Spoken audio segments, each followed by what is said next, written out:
सिद्धेभ्यः। जय श्री ओम नमः सिद्धेभ्यः। मंगलम भगवान वीरो मंगलम गौतमो गणी मंगलम कुंद कुंदार्यो जैन धर्मोस्तु मंगलम। सर्वमंगल मांगल्यम सर्वकल्याणकारकम प्रधानम सर्वधर्मानां जैनम जयतु शासनम। जैनम जयतु शासनम। अनंतानंद सिद्ध परमेष्टि भगवान की, 24 तीर्थंकर भगवान की, आचार्य भगवान श्री कुंद कुंद स्वामी की, गुरु नाम गुरु आचार्य भगवान ज्ञान सागर जी महामुनि राज की, परम उपकारी गुरुदेव विद्या सागर जी महामुनि राज की, परम पूज मुनि श्री विमल सागर जी महाराज की, 3 करोड़ मुनि महाराजों की।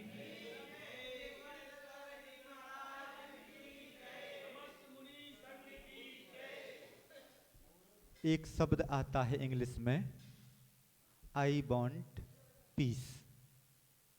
आई वॉन्ट पीस, मैं शांति चाहता हूँ।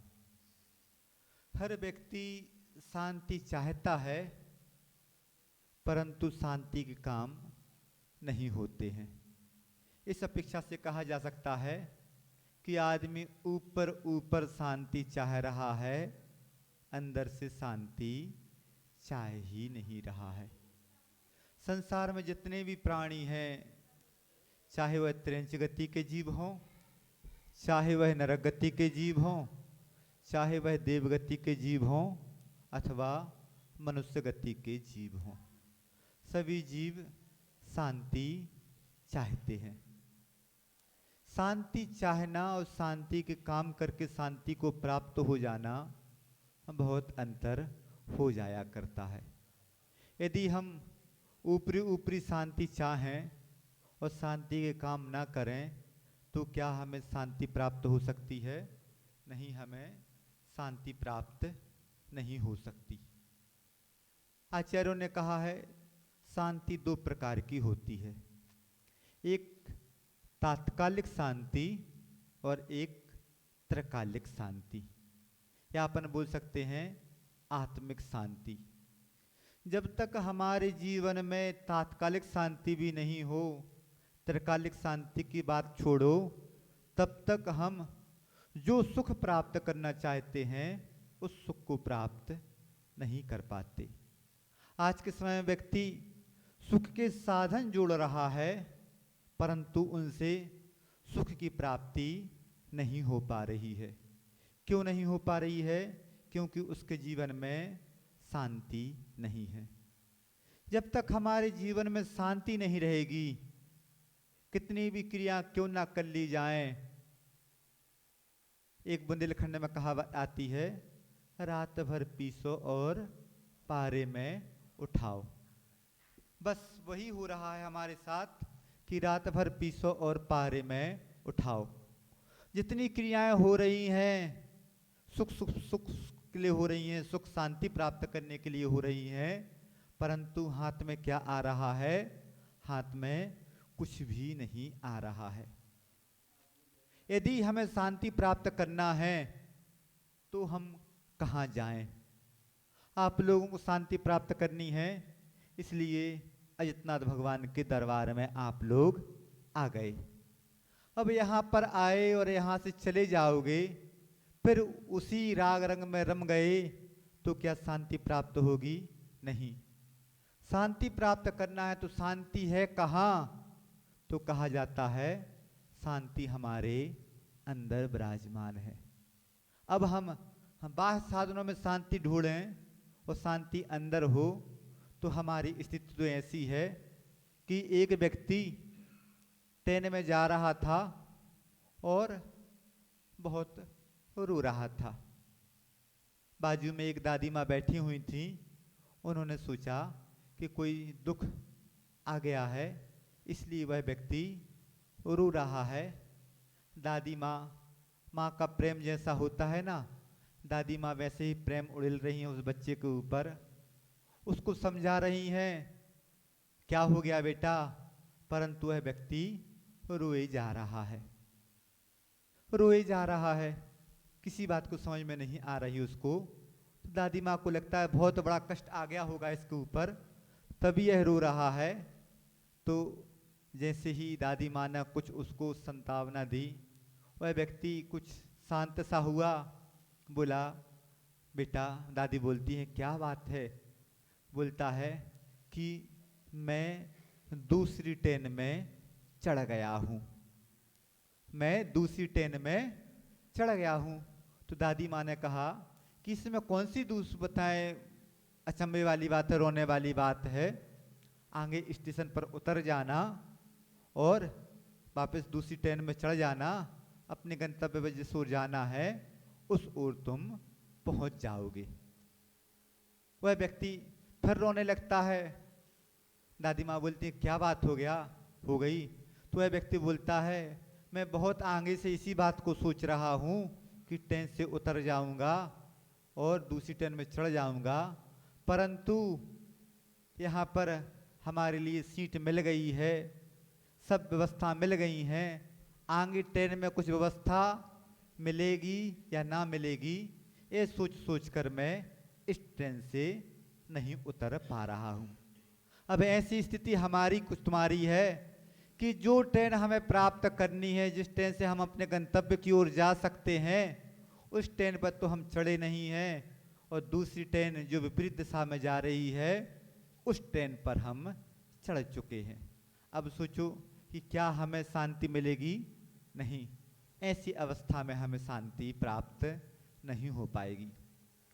यदि शांति प्राप्त करना है तो हमारे अंदर से कुछ बदलाव आना चाहिए। यदि अंदर से कुछ बदलाव नहीं आ पा रहा है, वही 4 कसायों में, उन्हीं 5 पापों में लिप्त हैं, वहीं अशुभ कसायों की, अशुभ लिस्या की ओर हमारी दृष्टि हो जा रही है, अशुभ कसाएं बार बार व्यक्त हो रही हैं, तो क्या ऐसी स्थिति में हमें शांति प्राप्त हो सकती है? नहीं, ऐसी अवस्था में हमें शांति प्राप्त नहीं हो सकती।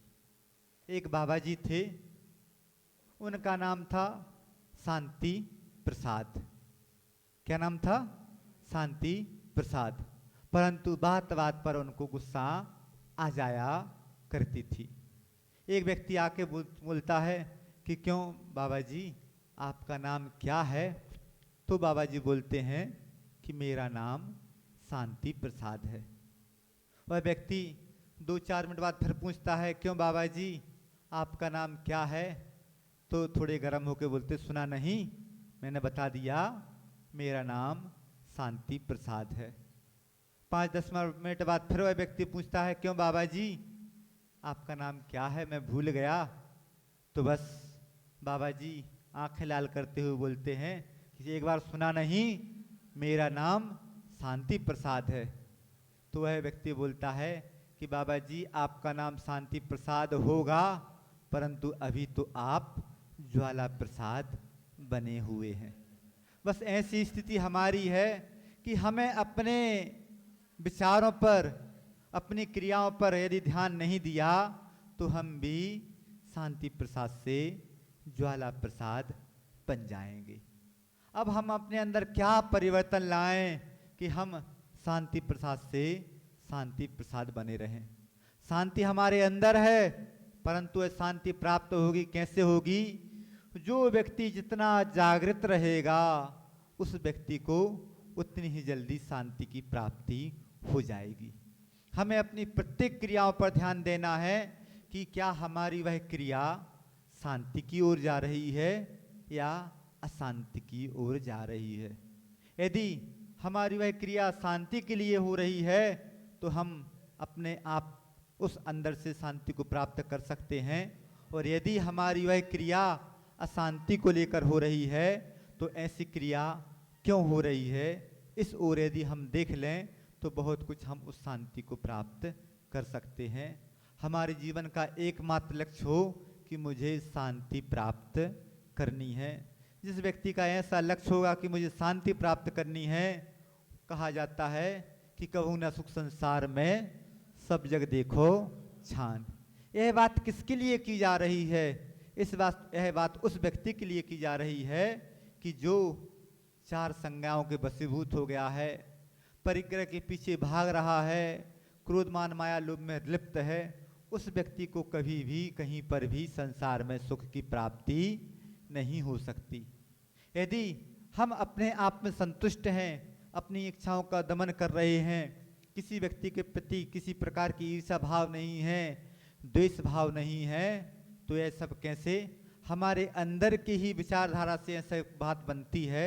यदि हमारी क्रिया समीचीन हो रही है तो हमें सुख की भी प्राप्ति इस संसार में हो सकती है और शांति की भी प्राप्ति हो सकती है। बस यह आपके ऊपर है कि आप क्या प्राप्त करना चाहते हैं।